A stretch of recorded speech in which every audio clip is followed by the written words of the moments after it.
In this video, I'm going to show you how to weight lecture and lab grades. So you're going to click on assignments and it's going to take you to this screen. And it should be noted that you are going to need some assignments already loaded in, otherwise it doesn't work. So click on plus groups.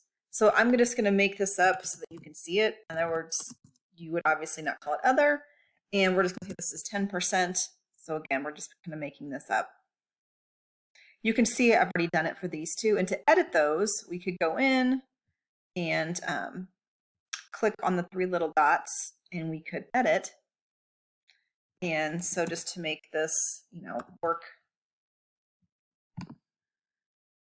so you can see it being done, you can click on this and you can change them.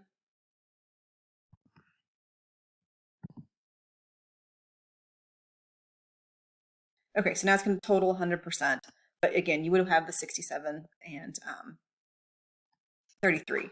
And then you're going to need to add some assignments to this. So we could click a little plus to add some assignments. So, we can just call it a history, whatever you want to call it, do whatever date, and the number of points. So I usually just make the two groups and then pull them in. You can literally just kind of, let's see if I uncollapse this, they're sitting right there. So just drag them into the two folders. So once that's all done, the tricky part is as follows, this is the only part that's a little tedious. So you see where it says rules and there's 42 rules and 32 rules. That is going to be dropping the one lowest, I do one lowest quiz in lecture and one lowest quiz in lab. So you would click, again, the three little dots, click edit, and then here is where it'll say, what do you want to do? So I want to drop the one lowest. So because for lecture, I have exams, I have a bunch of stuff, I'd only want it to be able to drop the quizzes. So when you click never drop, it will let you add assignments. So I'm going to show it to you, and then you would obviously save it. Here, and then it would say a rule right there. So here is where those rules are for the ones I've already done. Let's actually click on this one if it'll let me. So like this part's a little tedious, and again, it works best either if you wait to the very end of the semester to do this, or if you already have all of your assignments loaded in.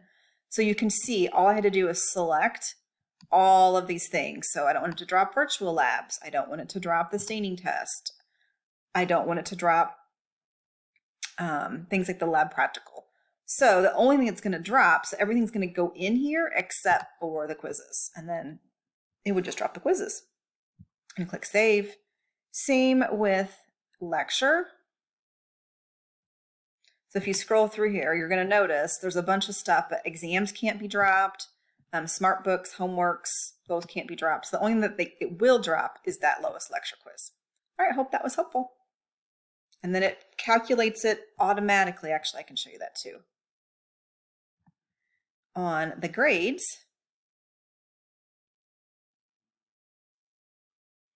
and we're going to pretend there's no students' names here. The total is now correct. So if we pick on a student, so let's say this test student, which is me. And yes, I did a really bad job because I didn't do anything. At the bottom, it'll have the weighted. So obviously, again, I changed this, but it would be the 67 and 33. And if you scroll down as a student, they can also see how that's been weighted. So that kind of helps. Actually, that's it for that one. All right. So if you do not have a hybrid section, if you are trying to combine lecture and lab grades for two separate sections, then at the very end of the semester, you're just going to add a column that says lab grade and put it out of 100. And then that also, if we go into the grade book, will be, and here it is in assignments. If you go to the assignments, you can see that lab grade, you've added it. So just like before, the only difference is you would have everything in the lecture portion. You would just add the lab grade with the percentage that we need. We don't need to drop anything if it's just putting in that, and we put that in as 100 points.